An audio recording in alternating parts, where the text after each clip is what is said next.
बहुत से लोग मानते हैं कि रिटायरमेंट पैसा कमाना बंद करने और खर्च करना शुरू करने का समय है। उन्हें लगता है कि उनकी वर्किंग लाइफ खत्म हो गई है, इसलिए उनकी इन्वेस्टमेंट जर्नी भी खत्म हो जानी चाहिए। हालांकि यह एक बहुत बड़ी गलतफहमी है। आपकी रिटायरमेंट 20, 30 या इससे भी ज्यादा सालों तक चल सकती है। यह बहुत लंबा समय है। आपने जो पैसा बचाया है उसे इस पूरी अवधि तक चलना चाहिए। अगर आप अपना पैसा सिर्फ सेविंग अकाउंट में रखते हैं तो वह बढ़ेगा नहीं। असल में इन्फ्लेशन की वजह से समय के साथ उसकी वैल्यू कम हो जाएगी। इसलिए अपनी जॉब से रिटायर होने के बाद भी इन्वेस्टमेंट करना सिर्फ एक ऑप्शन नहीं है, यह फाइनेंशियली सिक्योर और शांतिपूर्ण जीवन के लिए एक जरूरत है। अपनी रिटायरमेंट सेविंग्स को पानी की एक बड़ी बाल्टी समझें। हर महीने आप अपने खर्चों जैसे खाने, बिल और हेल्थ केयर के लिए कुछ पानी निकालते हैं। अगर आप बाल्टी में और पानी नहीं डालेंगे तो वह आखिर में खाली हो जाएगी। इन्वेस्टमेंट करना एक छोटी लेकिन लगातार चलने वाली धारा ढूंढने जैसा है, जिससे आपकी बाल्टी भरती रहे। यह सुनिश्चित करता है कि जब आप काम नहीं कर रहे होते हैं तब भी आपका पैसा आपके लिए काम करता है। यह लगातार ग्रोथ आपकी सेविंग्स को लंबे समय तक चलाने में मदद करती है, जिससे आपको फंड्स खत्म होने की चिंता किए बिना आराम से रहने की आजादी मिलती है। यही मुख्य कारण है कि रिटायर होने के बाद हमें अपने इन्वेस्टमेंट्स की सावधानी से प्लानिंग करनी चाहिए। इसके अलावा जीवन सरप्राइज से भरा है और उनमें से सभी सुखद नहीं होते। अनएक्सपेक्टेड मेडिकल इमरजेंसीज एक बहुत बड़ा फाइनेंशियल बर्डन डाल सकती है, खासकर बुढ़ापे में जब हेल्थ प्रॉब्लम्स ज्यादा कॉमन होती हैं। एक अच्छी तरह से इन्वेस्टेड कॉर्पस एक जरूरी सेफ्टी नेट प्रदान करता है। यह आपको जरूरत पड़ने पर एक्स्ट्रा फंड्स तक पहुंच देता है, बिना अपना घर बेचे या अपने बच्चों पर निर्भर हुए। यह फाइनेंशियल इंडिपेंडेंस, डिग्निटी और मन की शांति का एक बड़ा सोर्स है। अपने रिटायरमेंट के पैसे को समझदारी से इन्वेस्ट करना अपने गोल्डन ईयर्स के चारों ओर एक मजबूत फाइनेंशियल किला बनाने जैसा है, जो आपको अनजाने तूफानों से बचाता है। तो रिटायरमेंट के बाद इन्वेस्टमेंट का लक्ष्य तब से अलग है जब आप छोटे थे। पहले आपका लक्ष्य शायद तेजी से वेल्थ बनाना था।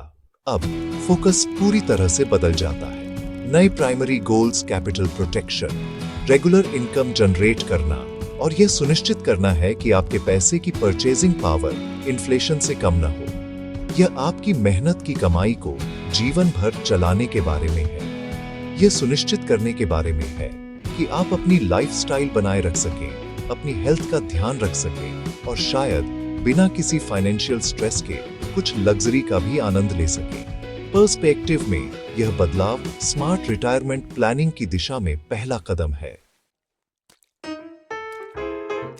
आइए भारत में सीनियर सिटीजन्स के लिए कुछ सबसे पॉपुलर इन्वेस्टमेंट ऑप्शंस के बारे में बात करते हैं। पहली और सबसे कॉमन चॉइस है फिक्स्ड डिपॉजिट या एफडी। एफडी के बारे में लगभग सभी जानते हैं। आप बैंक में एक फिक्स्ड टाइम के लिए एक लंप सम अमाउंट डिपॉजिट करते हैं और बैंक आपको एक फिक्स्ड इंटरेस्ट रेट देता है।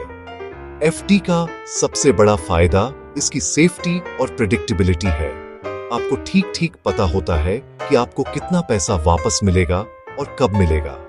रिटायर हुए लोगों के लिए जो जीरो रिस्क और गारंटीड रिटर्न्स चाहते हैं, एफडी एक बहुत सेफ दांव लगता है।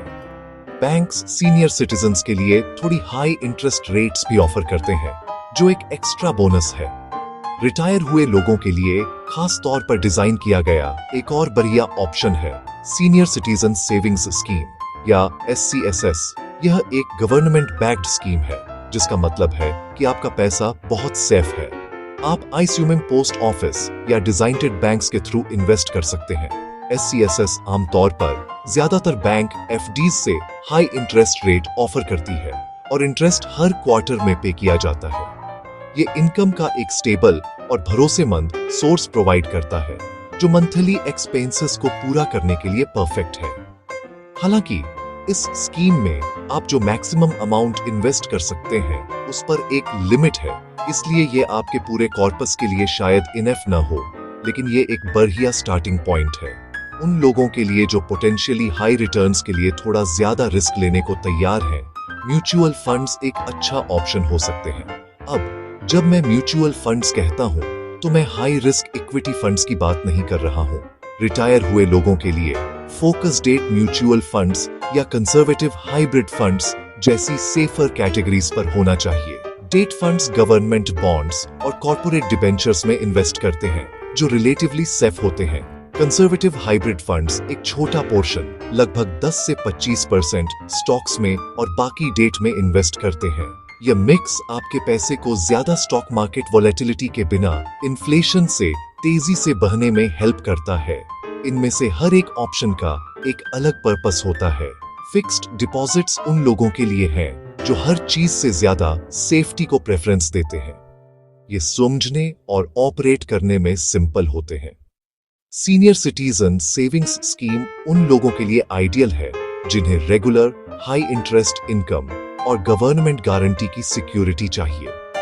यह रिटायर हुए लोगों के लिए सबसे अच्छे डेट इंस्ट्रूमेंट्स में से एक है। म्यूचुअल फंड्स, खासकर सेफ वाले, उन रिटायर हुए लोगों के लिए सूटेबल हैं जो समझते हैं कि लॉन्ग टर्म में इन्फ्लेशन को बीट करने के लिए और अपने पोर्टफोलियो के एक पोर्शन को ग्रो करने के लिए थोड़ी कैलकुलेटेड रिस्क जरूरी है। मेन बात यह है कि अपने सारे अंडे एक ही बास्केट में न रखें। जब आप अपने रिटायरमेंट इन्वेस्टमेंट की प्लानिंग कर रहे होते हैं तो आपको 3 important factors, safety, regular income और इन्फ्लेशन को मात देने के बीच एक सावधानी भरा बैलेंस बनाना होता है। चलिए सेफ्टी या कैपिटल प्रोटेक्शन से शुरू करते हैं। यह आपकी पहली प्रायोरिटी होनी चाहिए। जो पैसा आपने बचाया है वह आपकी लाइफ टाइम की कड़ी मेहनत का फल है। आप इसे रिस्की वेंचर्स में गंवा नहीं सकते। इसीलिए सीनियर सिटीजन सेविंग स्कीम या SCSS या प्रधानमंत्री वय वंदना योजना या PMVVY जैसी सरकारी स्कीमें इतनी अट्रैक्टिव हैं। बैंक फिक्स्ड डिपॉजिट्स में भी अपना प्रिंसिपल अमाउंट सेफ रखने के लिए बड़े रेपुटेड बैंकों को चुनना समझदारी है। अगला है रेगुलर इनकम की जरूरत। सैलरी बंद होने के बाद आपके इन्वेस्टमेंट्स को उसकी जगह लेनी चाहिए और आपके मंथली खर्चों के लिए एक स्टेबल कैश फ्लो देना चाहिए। यहीं पर ऐसे इंस्ट्रूमेंट्स बहुत इंपॉर्टेंट हो जाते हैं जो पीरियोडिक इंटरेस्ट या डिविडेंड पे आउट ऑफर करते हैं। जैसे SCSS हर 3 महीने में इंटरेस्ट देता है। आप पोस्ट ऑफिस से मंथली इनकम प्लान्स भी चुन सकते हैं या कुछ ऐसे म्यूचुअल फंड्स जिनमें सिस्टमैटिक विड्रॉल प्लान SWP होता है। एक SWP आपको अपने म्यूचुअल फंड इन्वेस्टमेंट से हर महीने एक फिक्स्ड अमाउंट निकालने की परमिशन देता है, जिससे आपके लिए एक रेगुलर पेंशन जैसी इनकम स्ट्रीम बनती है।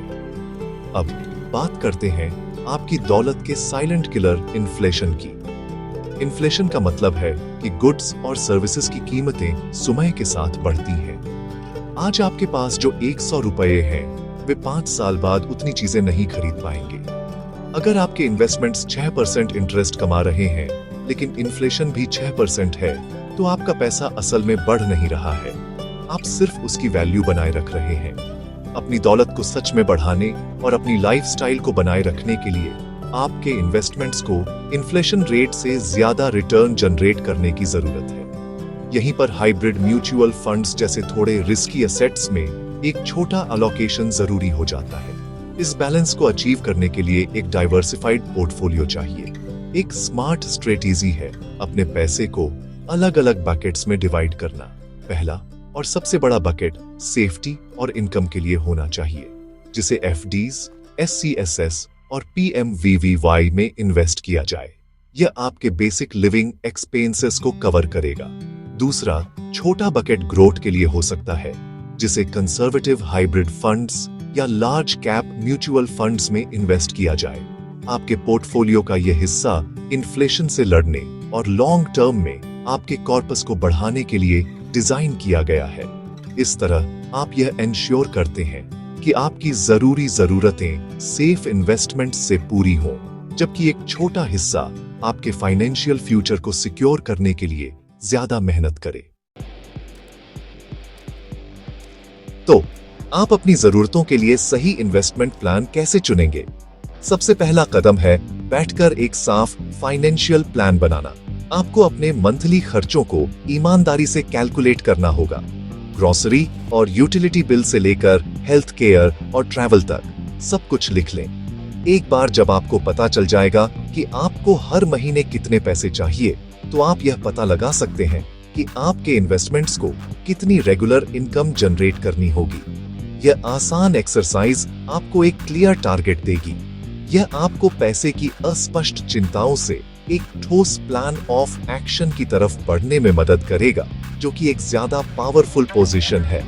दूसरी टिप है अपने इन्वेस्टमेंट्स को हमेशा डाइवर्सिफाई करना।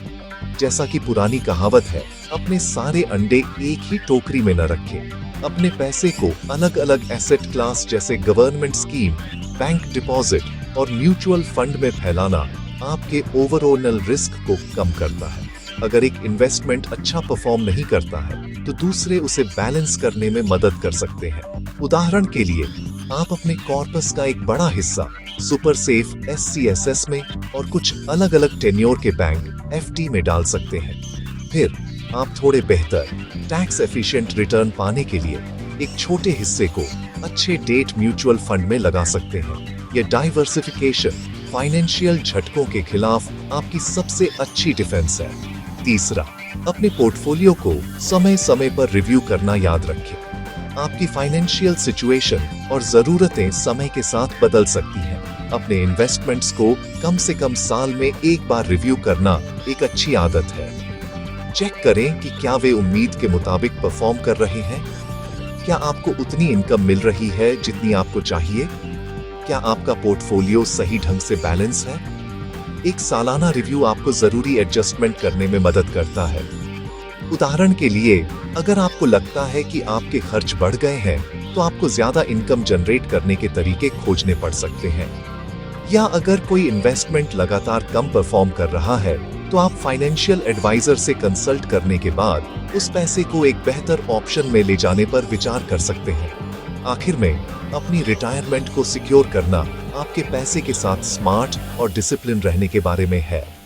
सबसे सेफ रास्ता अपने कैपिटल की प्रोटेक्शन को प्रायोरिटी देना है। सीनियर सिटीजन सेविंग्स स्कीम और बड़े बैंकों से फिक्स्ड डिपॉजिट का कॉम्बिनेशन आपके पोर्टफोलियो का मेन हिस्सा होना चाहिए। यह आपके प्रिंसिपल को सेफ रखता है और आपको रेगुलर इनकम मिलती है। अपनी सेविंग्स को इन्फ्लेशन से बचाने के लिए सिस्टमैटिक विड्रॉल प्लान के जरिए कंजर्वेटिव हाइब्रिड म्यूचुअल फंड में एक छोटा और ध्यान से चुना गया इन्वेस्टमेंट बहुत इफेक्टिव हो सकता है। सेफ्टी, इनकम और ग्रोथ को बैलेंस करके आप फाइनेंशियल फ्रीडम और मन की शांति के साथ सही में अपने गोल्डन ईयर्स का मजा ले सकते हैं।